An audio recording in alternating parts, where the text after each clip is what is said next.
All right, Frances O'Connor, your character on The Missing is going through the absolute worst hardship that any parent can face as the mother of a kidnapped child. So, how do you, as an actress, get into the mindset of such a tragic character? I think, firstly, just the location, the fact that we were shooting away from our families really helped to kind of create a feeling of isolation. And then, I read a book by Kate McCann that she wrote about her account of when her child went missing, which is pretty horrific. And then really just reading the script and kind of posing the question, what if, you know, this happened, how would I feel? And the script is so solid that it really helped to kind of evoke it in your imagination. Yeah. And being a mystery miniseries, I have to know when you read the script initially, did you flip all the way to the end to see how it ends, or did you have discipline and you read it page by page? I actually went page by page, but that was because they didn't send me the last two scripts till towards the end. So, Uh, yeah, who knows what I would have done. But yeah, it is when you're reading it as an actor, it is a page turner. And I kept saying, "Can I read a couple more? Can I read a couple more?" When I was auditioning and stuff. But it's yeah, it reads as good as it kind of views. I think. mhm. And my favorite part is the fact that it's non-linear. Like we spend a lot of time in the past and we go forward to the present. Did you film? What timeline did you film first, or was it all mixed up in the production? Yeah, we shot 2014 first, and then we went back to shoot 2006, which was one reason we did that is because we had to shoot. We're in the winter, so we had to shoot 2014 just to be in this kind of bleak kind of winter landscape. And then 2006 is at the summer, and it's kind of bright, and it's got a feeling of like summer holidays to it. So we had to wait to shoot then. But it actually ended up great, I think, because Jimmy and I, Jimmy who plays Tony, we could spend a lot of time getting to know each other when our characters weren't really getting on. So that by the time we got to the bit where we're supposed to be very intimate and connected, we already had quite a good history together and had spent a lot of time together on set. So I think that, and it was our hardest scenes were towards the end. So it kind of helped us, I think, emotionally, how Yeah, they set that. Yeah. right. And if I'm correct, two episodes have aired, and there's still six to air. Is that right? In America, And yeah. so, of the two that have aired, do you have a favorite scene? Because for me, my favorite scene of you was when you were in the church in the second episode and you were praying, just giving your soul to God and asking for help. What was your favorite scene so far? Yeah, I like that scene too because it's so kind of raw, desperate. I like the scene when I've been waiting in the hotel room and I turn up to the police station and I kind of have a go at Mark, the policeman who ends up being my future fiance, and tell him, how would it be if your son was missing? I kind of lose it. I like that. I thought that was a really, great, really well written scene.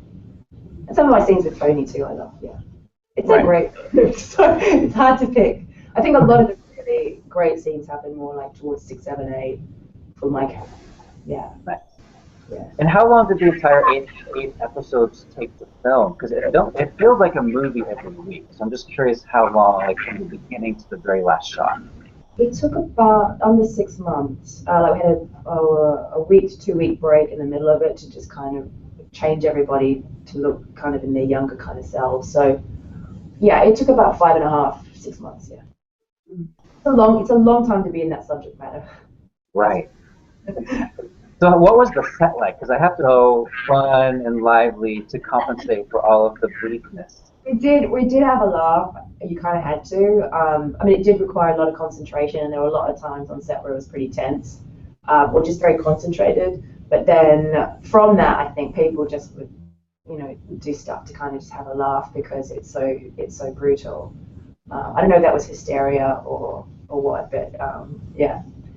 And it was a lovely group of people, and the Belgian crew were just a lovely group of people to work with too. They created a great atmosphere on set, I think, which is important. Right. And can you talk a bit about how The Missing became this co-production between Stars and the BBC? I think New Pictures sent them the script, and they loved the script so much that they wanted to get involved. I think that's the right.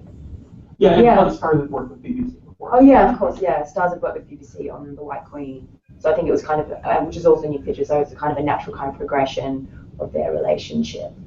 But I think they really, they love a lot of the scripts that are coming out of the UK. I just wanted to get involved.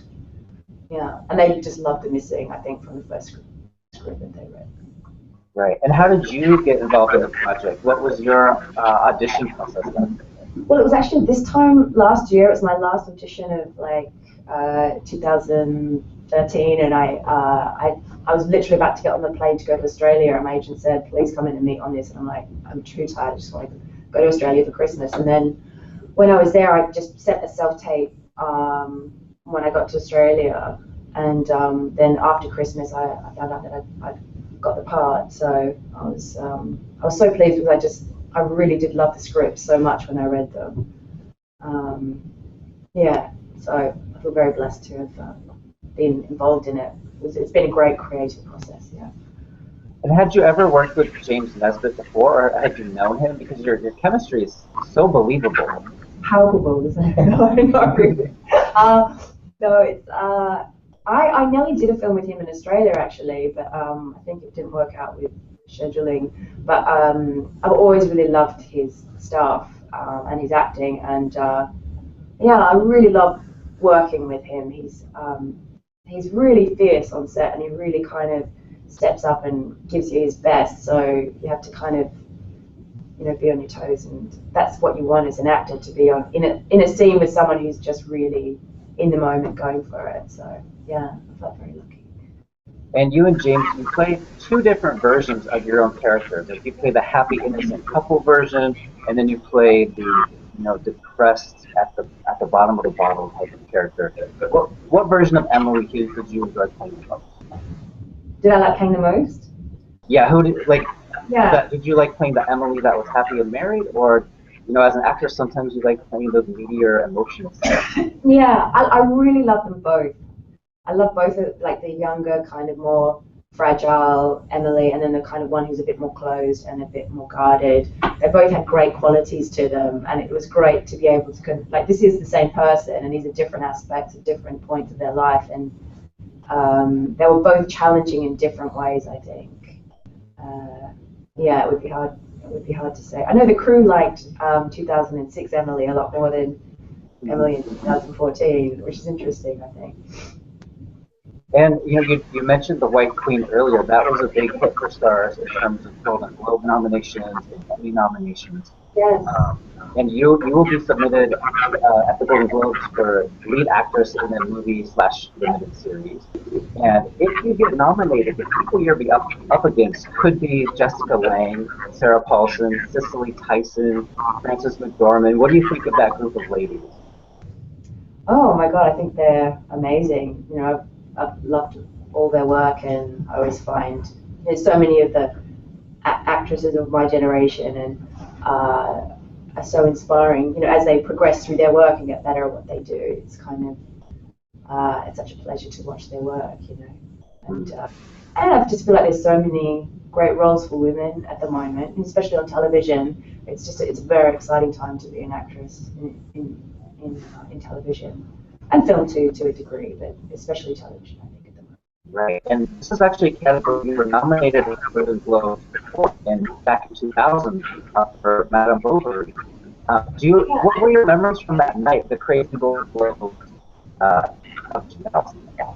Yeah, I mean, it was early on in my career, and so it was the first kind of one I'd been to in an international kind of scene, so it was kind of a little overwhelming.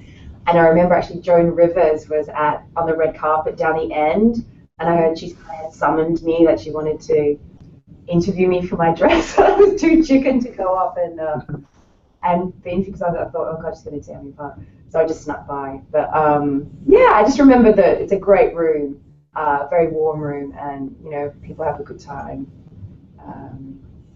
Yeah, and it's just nice to be in a room full of industry people doing what they do. And doing it really well. So it's just nice to be in that kind of environment. Mm-hmm. And what's next for you after the Missy? What are some other projects you have on your plate? Should I say? Oh, no. I know. Well, I just found out I got some today, but I better not say. But yeah, I just got something really nice, so I'm very excited. Very cool. Yeah. So I don't want any spoilers for the Missy, but could you tease us about what we could expect to come in the next 6 episodes regarding your character? Yeah, I mean, I think there's a lot of mysteries that are posed with Emily early on. I think, the audience makes certain judgments about why that is, and I think a lot of those are going to get turned on their head, especially towards 6, 7, 8. And in the middle section, you see a lot of her struggling, I think, with whether she should engage with Jimmy's character Tony or whether she shouldn't. Just because of her fear of getting sucked into it again and losing herself again, I think. But there's a lot of twists and turns coming up, that's for sure.